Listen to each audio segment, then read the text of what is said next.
Episode 55K. In the basement beneath the apartment building's lobby, two industrial boilers burned natural gas for heat, as they'd done since the building was built in 2004. The exhaust from those boilers was funneled through a duct to a room filled with pipes, compressors, and metal tanks. Inside those tanks were dry absorbent materials that bind to carbon dioxide, filtering out nitrogen and oxygen gas. The remaining carbon dioxide was then chilled to -10 degrees Fahrenheit and turned to liquid. The equipment is similar to carbon capture machinery used at larger ethanol or natural gas processing plants. CarbonQuest's innovation was shrinking the system for a residential property and designing it to run automatically, without constant human supervision.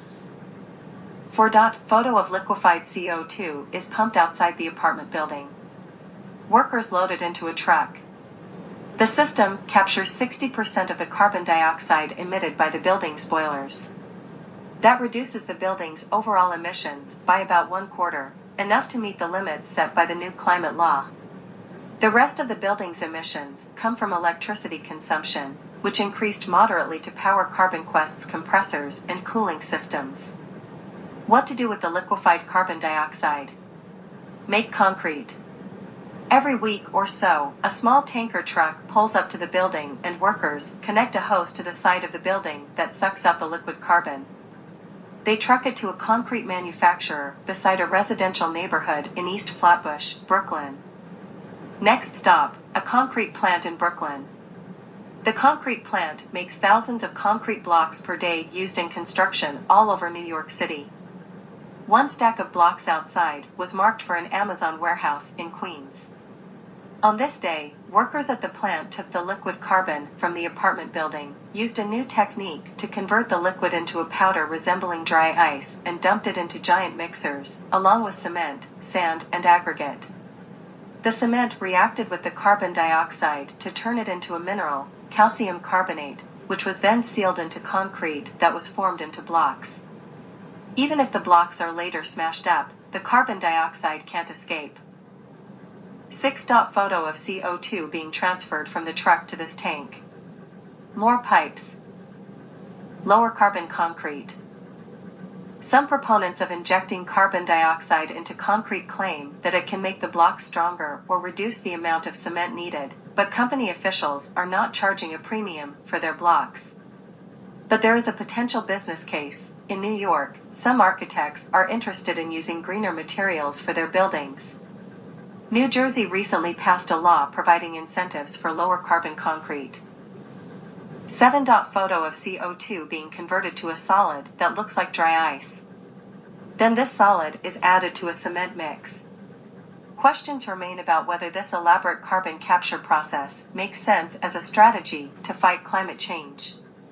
In the apartment building, the owners had made all the easy changes to save energy and reduce emissions. The owners replaced incandescent light bulbs with LEDs, upgraded old fan motors, and improved insulation. But it wasn't enough. The apartment building was set to face roughly $100,000 per year in fines starting in 2024, rising to $400,000 per year in 2030, because of those two giant carbon-spewing boilers in the basement. When the CO2 reacts with cement, it turns into a mineral, no longer able to heat the planet. 8. The company explored replacing the boilers with electric heat pumps, a solution favored by environmentalists, but that posed serious challenges. Building-wide renovations and rewiring would have been required. The building owner had questions about how well New York City's already strained electric grid would hold up during the coldest days of winter, when heating demand spiked. Capturing the carbon looked far simpler.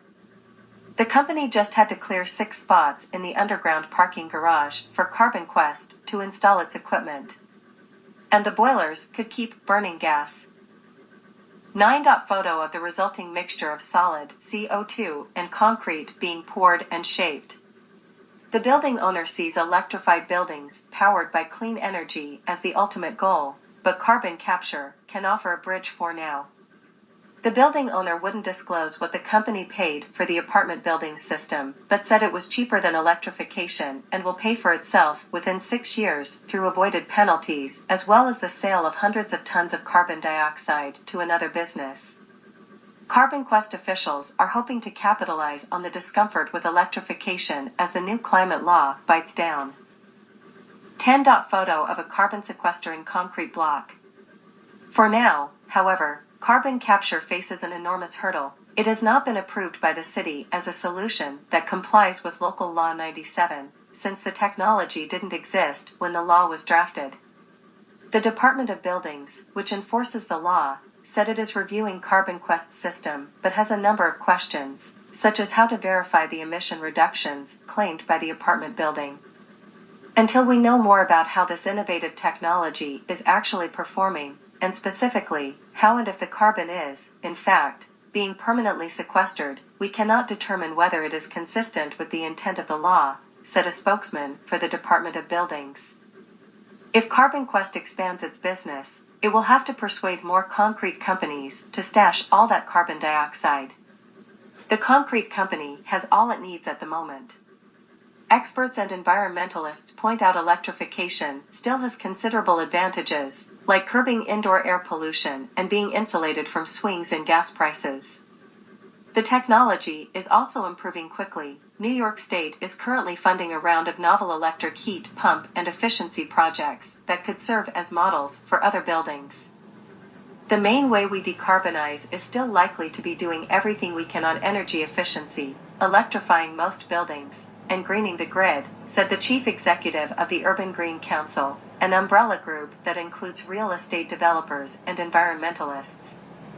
But we're still in the early stages of what's going to be a massive market transformation, he added. The changes required are so big that I don't think we can rule out any approach just yet. Asia.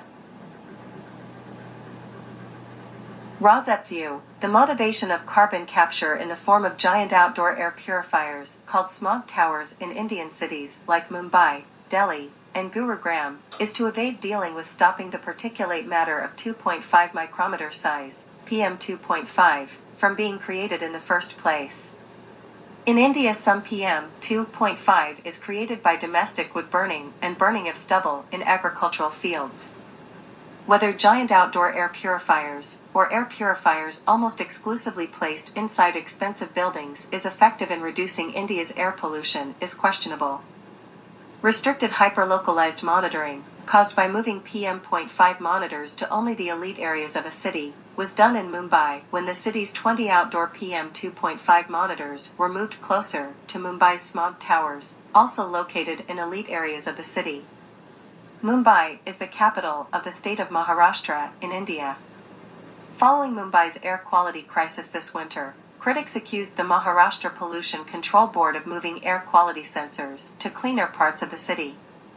Air pollution is the new inequality of the poor in India. A pulmonologist named Kay says, "I don't think people should live with this," adding that everyone needs to demand solutions. If you don't get something as basic as fresh air, then what's the point of living in our country? India. Glid equals IWER3X__LL7SC3HWWTDQFEF2SOU1F2MO_AFY4. The alarming rise of India's pay-to-breathe industry, from Wired.com. Rosette View, smog towers are located to clean the air in the wealthiest areas of India. Air quality sensors are located in those wealthy areas in hopes that cleaner air will be detected in these wealthy areas, and the less clean air in hyperlocalized poor areas can be overlooked. Also, indoor air purifiers, because of their high price, are often available only to the well-off in India.